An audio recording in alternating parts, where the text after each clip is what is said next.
Bom dia, meu nome é Dilermando. Nós estamos estudando o livro Discípulos hoje, de R.C. Sproul, e o tema da nossa aula de hoje é sobre a humanidade de Jesus, sobre a tentação de Jesus. O texto base nosso está em Mateus 4, versículo 4. Nós vamos ler a base desse texto, que é Deuteronômio 8, versículo 3. Diz assim: Assim, ele os humilhou e os deixou passar fome, mas depois os sustentou com maná, que nem vocês, nem os seus antepassados conheciam, para mostrar-lhes que nem só de pão viverá o homem, mas de toda a palavra que procede da boca do Senhor. Quando eu era um garoto, um adolescente, eu tinha uma professora de filosofia muito boa, e ela era uma das poucas pessoas, numa época em que eu não conhecia Jesus, que conseguia dialogar comigo e conseguia amansar o meu espírito um tanto quanto revoltado.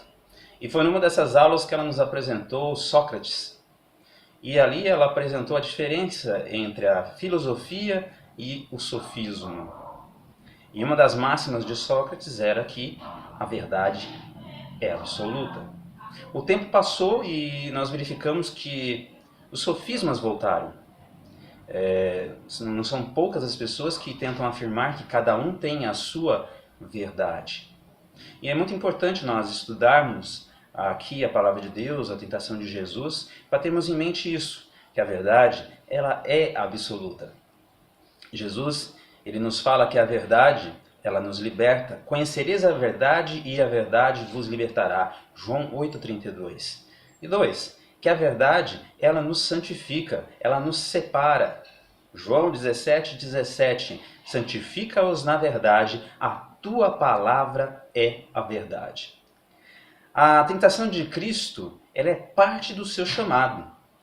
Uma cena muito bela é aquela onde ele está sendo batizado. Ele sai das águas, uma pomba pousa sobre ele, é o Espírito Santo, uma voz do alto fala: "Este é o meu filho amado em quem tenho todo o meu prazer." É uma bela cena. Porém, após sair da água, após ser abraçado pelo amor de Deus, ele é impelido ao deserto. Ele não é convidado. Ele não simplesmente fala assim: vou dar um passeio no deserto. Ele é impelido pelo Espírito Santo ao deserto. Diz a palavra que ele fica ali 40 dias e 40 noites. E depois disso, tem fome. E quando tem fome, a sua fé ou a sua fidelidade é testada. O autor Sproul, ele faz comparação entre Jesus e Adão. Jesus é chamado pelos teólogos de segundo Adão. Essa expressão ela não é encontrada nas Escrituras, mas é utilizada pelos teólogos e inclusive por R.C. Sproul. Então nós vamos ver aqui algumas diferenças entre a tentação de Jesus e a tentação sofrida por Adão lá no Éden. A primeira coisa que nós vemos é que Adão enfrentou a tentação de estômago cheio. Ele tinha variedade de frutas. Não foi por fome que ele caiu. Ele estava de barriga cheia quando caiu. Mas Jesus estava em meio a um deserto que era morada de escorpiões e de serpentes. Adão sofreu a tentação acompanhado. Ele tinha uma esposa ao seu lado, Eva. Jesus estava sozinho, não tinha onde amparar a sua cabeça. Coincidentemente, em ambos os casos, não se tratava de crer ou não na existência de Deus. Adão conversava com Deus todas as tardes. Jesus, havia pouquíssimo tempo, havia ouvido a voz de Deus lá do alto dizendo: "Você é meu filho." Aí então nós vemos do que se trata. Se trata de algo que vai além de crer na existência ou não de Deus. Se você acha que crer em Deus é o suficiente, eu sou obrigado a dizer para você o mesmo que Tiago diz à igreja. Crês tu que há um só Deus? Faze o bem. Até os demônios creem e tremem. A tática do diabo na tentação. A primeira coisa que nós devemos lembrar é que a palavra tentação usada aqui em Mateus 4, ela também poderia ser traduzida por provação. Porque a palavra tentação era traduzida aqui duas vezes, ou por provação ou por tentação. A Tiago, ele usa isso em Tiago 1,13, dizendo que nós somos tentados pelas nossas próprias concupiscências, ou seja, pelos nossos próprios maus desejos. São eles que tentam nos desviar do caminho de Deus. Mas não podemos aplicar isso nem a Adão e nem a Jesus, porque ambos foram tentados ou provados quando não tinham pecado. A nossa tentação é diferente deles, então. A primeira coisa que Satanás faz é a insinuação. Para Eva, ele chega e fala assim: você não pode comer de nenhuma árvore do jardim, não é mesmo? E aí ela, tenta ser defensora de Deus e tenta corrigi-lo. Não, nós podemos comer de toda árvore, só não podemos essa daqui, a do bem e do mal, nela nós não podemos nem tocar. Que é um acréscimo à palavra de Deus, de dizer, vocês não podem comer. Não fala lá que não podia tocar. Jesus é tentado com a palavra se tu és o Filho de Deus. É como se ele estivesse dizendo, você não é o Filho de Deus. Confronto. Em seguida, ele faz o confronto. Ele confronta a verdade, que é clara, que é cristalina, com uma mentira, ou com uma meia-verdade. No caso de Eva, Satanás não estava totalmente errado ao dizer que os seus olhos se abririam, que eles seriam conhecedores do bem e do mal. Se você ler lá o texto, você vai ver que foi isso que aconteceu. Eles abriram seus olhos, viram que estavam nus, tiveram vergonha da sua nudez, se vestiram. E quando Deus apareceu, sabiam que estava errado, ou seja, sabiam já discernir o bem do mal, pelo menos sabiam discernir que estavam errados e se esconderam. Bem, só que a parte mais clara, mais importante, que era vocês morrerão, essa parte foi encoberta.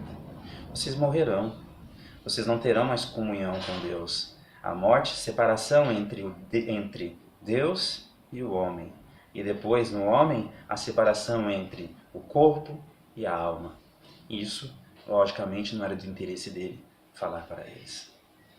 Da mesma forma, ele tentou Jesus. Só que o confronto com Jesus foi mais intenso e mais sofisticado. Pois a primeira parte dela, ele vai justamente na necessidade de Jesus. Se tu és o Filho de Deus, transforma essas pedras em pães. E Jesus usa o texto que nós lemos. Não só de pão o homem viverá, mas de toda palavra que procede da boca de Deus. Jesus mostra ali que a sua intenção de glorificar a Deus estava acima de suas necessidades pessoais, ainda que elas fossem imperiosas. No futuro, Jesus multiplicaria pães pelo menos 2 vezes, para 3.000 e para 5.000 pessoas. Em seguida, Satanás olha e fala assim, legal, você conhece a palavra de Deus? Eu também conheço. Ele vai lá no Salmo 91, versículo 11 e 12, e fala, aos teus anjos dará ordem, leva ele a um pináculo do templo e fala, se joga daqui. Porque se tu és o Filho de Deus, porque está escrito, aos teus anjos dará ordem para que não tropeces em pedra alguma. O texto estava fora de contexto. É como se ele estivesse dizendo, você não é o Filho de Deus, e o Senhor não vai te segurar. E novamente Jesus responde com a palavra que está lá em Deuteronômio 6,16, não tentarás o Senhor teu Deus. Se você ler o texto, você vai ver que o Senhor está fazendo uma referência ao povo que chega a um ponto e fala para Moisés, Deus está no meio de nós? Duvidando e tentando a Deus. E por último, Satanás então mostra sua cara, mostra todos os reinos e fala, dobre-se diante de mim, adore-me. Para que passar pela cruz? Para que passar pelo sofrimento? Para que ir pelo caminho mais difícil? Dobre-se diante de mim. Eu vou te dar todos esses reinos, porque esses reinos me foram dados. E eu sempre me pergunto, porque Satanás é chamado de príncipe deste mundo, quem deu, afinal, essas coisas para ele? E muitas vezes me pego achando que foi o homem mesmo que deu para ele. e não Deus. Porque a Deus pertence todas as coisas. Mas era só se prostrar. E Satanás prometeu que tudo aquilo seria dele. E eu me lembro das palavras do próprio Jesus. De que adianta o homem ganhar o mundo inteiro e perder a sua alma? E ele responde de novo com a palavra de Deus. Só ao Senhor teu Deus adorarás, e só a Ele darás culto. Êxodo 20. O que vem a seguir? Satanás se retira, derrotado, e os anjos vêm para servir a Jesus.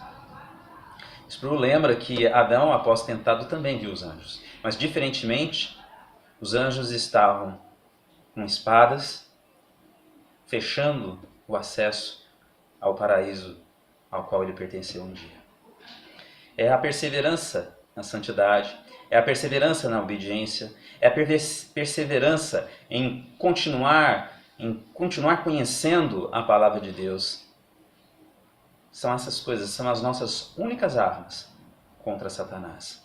E nós podemos concluir então que logo após Jesus ser batizado, o Espírito pousar sobre ele, ele foi impelido ao deserto especificamente para ser tentado pelo diabo. Foi tentado na força e na fraqueza humana. A sua vitória é a nossa vitória. Seu método é o nosso método. Se não queremos fracassar, devemos seguir o seu caminho. O próprio Jesus ele diz: eu sou o caminho, a verdade e a vida. Ninguém vem ao Pai senão por mim. Que Deus te abençoe. Eu te vejo na sala de aula para nós discutirmos um pouquinho mais sobre este tema.